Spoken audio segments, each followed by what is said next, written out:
Bonjour les graphes, on va se retrouver donc pour faire un petit point ensemble Bitcoin, crypto et différentes actions qui sont de près ou de loin liées à la blockchain. Donc voilà, j'ai essayé quand même, j'avais pas trop le temps, mais je vais quand même essayer de faire un petit peu le point. Donc en gros, le marché nous a un petit peu fait le ménage là-dessus, donc on va faire également le ménage. On voit que cette oblique-là elle tient plutôt bien. Ce sera important de la tenir parce que si on la lâche, celle-ci, on voit aux alentours des 53 000 dollars, on validerait un petit peu la faiblesse et a fortiori évidemment, si on commence à lâcher celle-ci, là, si on commence à prendre un petit peu pas trop les mèches, etc., c'est un petit peu compliqué de tracer, mais c'est dans l'idée, globalement, en fait, qu'on est en train de construire, vous le voyez, cette figure. Donc à ce stade-là, tant qu'on est en train de zigzaguer dans la figure, c'est assez neutre, hein, bien sûr, la tendance de fond reste haussière. Ce que l'on attend, c'est un débordement par le haut pour continuer la poussée et éventuellement entrevoir un nouvel ATH vers cette zone des 69 000 dollars et des brouettes. A contrario, hein, si on repasse sous ces 53 000 dollars, bon, il nous reste à peu près cette zone-là à 47 48 000 dollars. Si on passe en dessous de ça, par contre, ça commencera à devenir un petit peu plus dangereux, avec le risque qu'on aille chercher, je dirais, vers cette zone-là des 40 000, des 40 000 dollars. Moi, ce que je trouve le plus intéressant, c'était ce dont on s'en était parlé déjà depuis quelques semaines, c'est que le Bitcoin, en fait, le Bitcoin est moins fort que beaucoup de cryptos et surtout donc l'Ethereum. Donc l'Ethereum, vous le voyez, donc là la hausse devient complètement exponentielle. Donc il faut faire attention évidemment à la volatilité, au prorata, etc. Mais je veux dire, la tendance haussière est bien marquée dorénavant.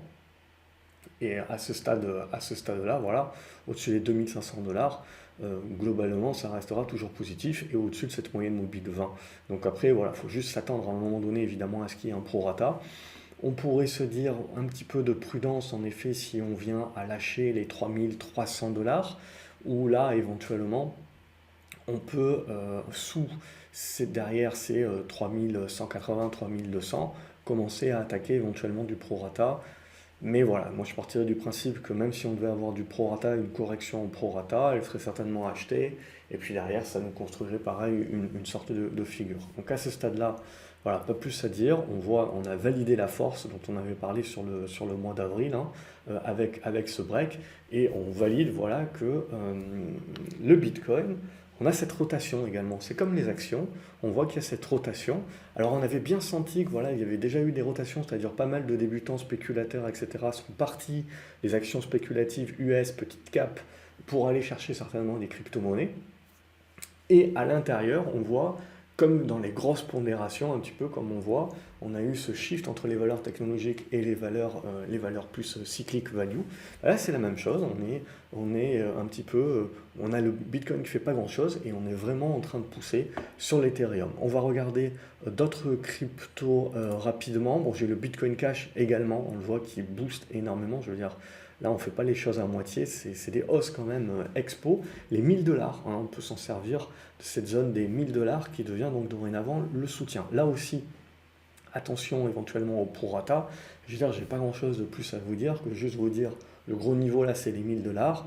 Je veux dire, la tendance continue d'être haussière. Il peut y avoir pas mal de volatilité et du prorata, mais la tendance de fond hein, reste bien haussière. Concrètement, au niveau du BAT, qu'est-ce que ça nous fait aussi? Le BAT, lui, il est un petit peu plus comme le. Alors, on va faire un petit peu de nettoyage.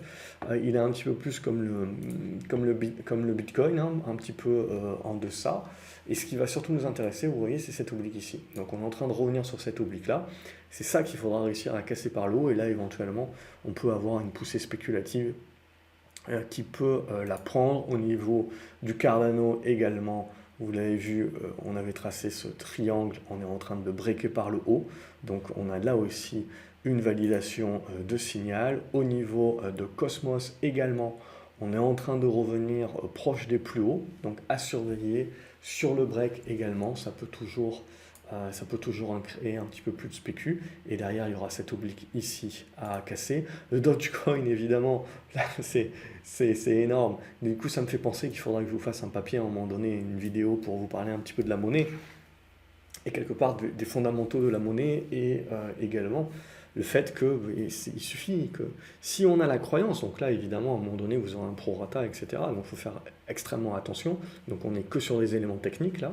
Donc vous le voyez, cet élément aux alentours des 40 centimes de dollars. Mais pour la monnaie, voilà, je ferai un petit topo parce que c'est qu'une question de croyance, hein, je veux dire. Et potentiellement, je veux dire, si vous avez une énorme croyance, le Dogecoin peut devenir un élément d'échange et une monnaie. C'est juste pour que la croyance, à l'époque, on mettait de l'or, on mettait de l'argent, etc. Mais on le voit par exemple aujourd'hui, c'est plus lié à la croyance, à la force des États, etc. Donc là, le Dogecoin, évidemment, grosse méfiance, hein, grosse prudence, mais bon, en même temps, on pouvait se dire ça ici, hein, et puis ça n'a pas empêché. Donc on le gère d'une manière, je dirais, taille de position adaptée et très technique, hein. L'EOS également est parti, hein, donc là aussi, on n'a pas fait les choses à moitié, et on vient de breaker là aujourd'hui les anciens plus hauts, donc je veux dire, la spécu est vraiment très très forte. Et ça sera très intéressant, je sais pas, on verra. Mais quand il y aura les prorata, quand il y aura les corrections qui se mettront en place sur ces cryptos-là, ça sera très intéressant de voir si c'est le moment où justement on a ce flux d'argent qui vient se réinvestir sur les petites capes US. Donc on verra s'il y a ce système de vase communicant qui peut éventuellement se mettre en place. À ce stade-là, voilà, c'est que de...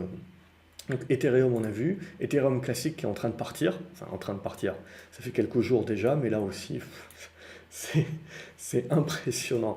C'est vraiment impressionnant, là, les hausses exponentielles qui se mettent en place. Là, voilà, on ne sait pas jusqu'où ça peut aller, évidemment. C'est juste qu'à un moment donné, vous allez avoir un prorata, vous allez retomber sur 70, ça va revenir à 100. Bref, voilà, faut avoir le pacemaker bien accroché quand ça va gesticuler un petit peu. Et je vous conseille, si vous voulez gérer, d'aller dans les unités de temps inférieures, hein, de regarder ça en graphique 1 heure pour éventuellement avoir un petit peu plus de, un petit peu. Il va falloir être réactif là-dessus parce que ça risque de bouger pas mal, sans pour autant mettre en cause la tendance haussière de fond, c'est ce qu'on se disait déjà depuis plusieurs semaines, mais voilà, faut accepter quand même pas mal de volatilité. J'ai loupé le Dash, voilà, le Dash également, il est en train de faire un ATH, il continue d'être costaud, mais il n'est pas encore parti en mode spécu pur. Mais bon, là aussi, hein, c'est énorme. On avait pu penser, j'étais le premier à le penser, justement, qu'on avait une bonne faiblesse, qu'il fallait faire un petit peu plus de prudence. Non, ce qu'on a vu, c'est que les supports ont été achetés comme des malades et on a vraiment le bouquet final, en gros, là, qui est en train de se faire sur tout cela. Le Litecoin, on a exactement la même chose, là aussi, donc nouveau ATH, on est en train de continuer de pousser. Même chose sur ces niveaux-là. Bon, la vidéo lorsqu'on aura des prorata où on pourra parler un petit peu des niveaux support et des constructions éventuelles sera plus intéressante que là, en l'occurrence, les hausses exponentielles qu'on est en train de mettre en place un petit peu partout. Monero un petit peu moindre, mais bon, on avait déjà poussé déjà depuis le mois d'avril. Donc voilà, là on est plus dans le type de construction, vous voyez, dans ce type de biseau descendant, donc un petit peu plus d'attention si ça casse par le bas au niveau des prorata. Neo également en train de réaliser pourquoi pas un nouvel ATH. Mais voilà, enfin, grosso modo, le marché petit à petit, vous voyez, vous suivez la tendance et petit à petit, le marché vous a validé les niveaux de soutien qui seront intéressants de voir leur force lorsque ça consolidera. Nano, c'est en retard. Donc éventuellement, voilà, à voir pour est-ce que c'est vraiment retardataire ou est-ce que c'est vraiment faible. Éventuellement sur débordement des 10,70 $, ça peut pousser. Au niveau de Oh My Go, pareil, hein, ça pousse énorme. On est en train de revenir sur la zone de résistance, à voir si ça peut briquer. Le Qtum a explosé également. Donc là aussi, on est vraiment sur les hausses exponentielles qui se mettent en place. Et dorénavant, ben, les anciens plus hauts, hein, donc cette zone des 18 $ et des brouettes, qui devient donc support, éventuellement un pullback. Le Ripple est en train de revenir également sur ses plus hauts. Là, on a un bon carrefour sur la zone des 1,35. Au niveau du Stellar, on est en train de revenir là aussi sur les plus hauts, à voir si on est dans la capacité de breaker. Le carrefour, ici, je le mettrai aux alentours des 50 centimes de dollars. Au niveau du Tezos, même chose, on est en train, c'est un petit peu les retardataires, on est en train de revenir sur les plus hauts, et sur des breaks, bon, ben, on voit, il peut y avoir vraiment des grosses spéculations, puisque on voit que les capitaux tournent pas mal. Tronix également en retard, donc avoir le dépassement des 17 centimes de dollars, qui peut donner quelque chose. Waves, là, c'est énorme également, donc on avait une petite conso ici, hein, boum, le break, et là, en ligne droite. Donc je dirais que le morceau est éventuellement aux alentours des 25 $. On fait quelques mesh modes ici, donc on sent bien qu'on est peut-être en train un petit peu de bloquer. Mais bon, globalement, je veux dire, même si vous avez du prorata, etc., la tendance est haussière de base. Et ce qui va nous intéresser, c'est que les prorata seront certainement vus comme des opportunités d'achat. Alors il faut faire attention évidemment aux écarts. Mais derrière, lorsqu'il y aura le rebond, lorsque ce prorata sera acheté, ben, ça vous donnera le repère. Et ce repère-là, ça sera le repère de votre plan. C'est-à-dire le jour où on recasse ce niveau qui permettra, où le prorata sera arrêté et aura relancé la hausse, le jour où on casse ça par le bas, là c'est votre signal éventuellement pour commencer à sécuriser pas mal la position. Au niveau du Zcash également, on revient sur pas mal sur les plus hauts. Là, je dirais que le pivot, il est là sur cette zone des 225. Donc en gros, tout ça, ça continue de plutôt bien booster. Et ce qu'on regarde, et ce que je trouve très intéressant, c'est vraiment la SPQ est vraiment très ciblée crypto. C'est-à-dire que les actions qui sont liées à la blockchain, entre guillemets, au Bitcoin, etc., elles ressemblent voilà, aux petites capes américaines, c'est-à-dire qu'on a vraiment du mal. Donc on le voit là sur Bitcoin Group, ça c'est coté en Allemagne, ben, rien à se mettre sous la dent tant que ça ne repasse pas les 55. Donc on sent que le Bitcoin quand même est un petit peu plus lourd. Bitfarms par contre se remet un petit peu peut-être pas mal pour de la spécu haussière si on vous dépassez, vous voyez cette zone des 5, alors c'est des pence je crois, non c'est des dollars, je sais plus. Bref, des 5,80, 5,90. Coinbase, on peut regarder Coinbase qui est revenu sur une zone de 250 $. Bon, on n'a pas beaucoup d'historique, c'est un petit peu compliqué, mais éventuellement, je dirais, ce qui peut remettre un petit peu Coinbase en selle, c'est de repasser au-dessus des 280 $. Voilà, et ensuite, bon, les grosses qu'on regarde, c'est toujours Marathon et compagnie. On va retrouver la même chose que sur Bitcoin Group. C'est-à-dire, si on fait un petit peu de nettoyage là aussi, voilà, il n'y a pas grand-chose, je dirais, sur ces actions crypto à se remettre sous la dent. Parce que la plupart d'entre elles, elles ont du Bitcoin en fait. On voit le Bitcoin fait rien et la spécu se fait vraiment sur les cryptos. Donc là, en l'occurrence, c'est les 39 $ qu'il faudra dépasser. Et j'avais également Microvision.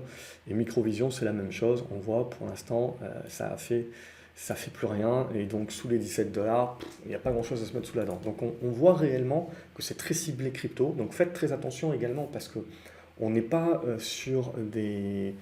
on n'est pas sur des choses qui sont très liquides également. Donc ça va donner beaucoup de gros mouvements. Alors là, tout est parti en ligne droite, évidemment, mais les prorata, hein, il ne faudra pas être cardiaque, évidemment, quand ils vont advenir. Et c'est ça qui sera le plus intéressant à analyser et à observer pour ensuite éventuellement construire des figures qui vont nous permettre de savoir, voilà, c'était juste un bouquet final, là, explosion de l'exponentialité, climax run, etc. Là, on se méfie un petit peu du retour de bâton. Ou est-ce qu'on va continuer à construire des grosses tendances? Ça, on ne peut pas le dire encore, évidemment. Il faudra commencer par avoir le prorata, que ce prorata soit vu comme une opportunité et soit acheté. Et là, éventuellement, on commencera à avoir des constructions de figures. Sinon, c'est aussi point barre, mais quand même, sachez garder les pieds sur terre. N'hésitez pas à sécuriser au fur et à mesure et à remonter votre stop pour le reliquat de votre position. Voilà, j'espère que cette vidéo vous a aidé, même s'il n'y avait pas grand chose à dire, si ce n'est que c'est haussier, bien entendu. Et je vous dis à la semaine prochaine pour éventuellement, quand on commencera à avoir des prorata, avoir des choses peut-être un peu plus intéressantes à analyser. N'oubliez pas d'aimer, de liker la vidéo, de la partager également, de me dire ce que vous en pensez dans les commentaires, vous, qu'est-ce que vous suivez éventuellement, quels sont les cryptos pour vous qui ont encore du potentiel, et à vous abonner à la chaîne pour ne rien louper. Et je vous dis à la prochaine. Salut les graphes.